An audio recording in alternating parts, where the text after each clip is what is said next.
Hello everybody. Today I want to talk about my mustache. Now, I get a lot of compliments whenever I grow my mustache. Unfortunately, I can grow facial hair very quickly. I can grow a beard, mustache. That's all I ever do. I never do any goatees or anything else. I think either you have a mustache, beard, or clean shaven, and that's just my opinion. That's how I roll.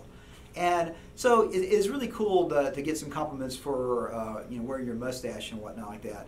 And I think the big reason why is because most folks don't wear mustaches. They either have goatees or they have other facial hairs. They have some type of beard shaping going on, or they just let their beard grow out naturally.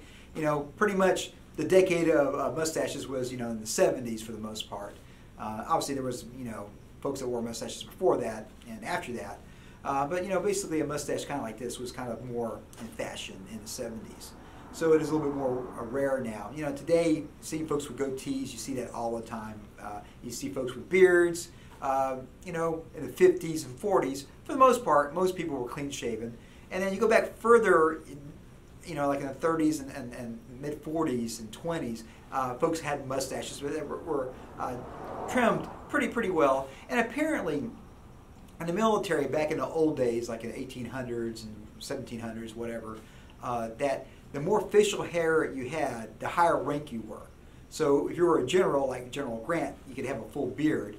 But if you're Colonel Custard, you just had the mustache going on. So it's interesting. The more facial hair you had was the more command you had, the more rank you had. So I think you might have had a really small mustache if you got to be a sergeant or a lieutenant or something like that. And if you were starting off your career, you probably were clean shaven.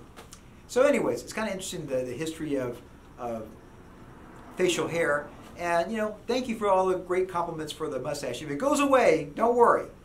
I can grow it back in 2 weeks. Because that's how I compute. Rock and roll. Yeah.